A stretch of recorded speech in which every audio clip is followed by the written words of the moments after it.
Alam mo yung mga DDS, mga tanga yung mga yan. Isang tambak na bobo. Nakita ko na naman to si Gadon.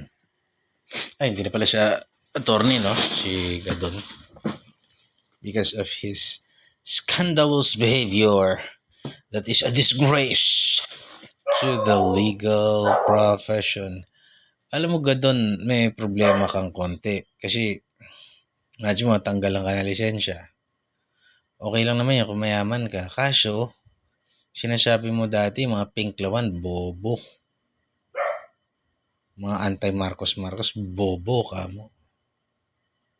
Ngayon, mga DDS naman ang sinasabihan mong bobo.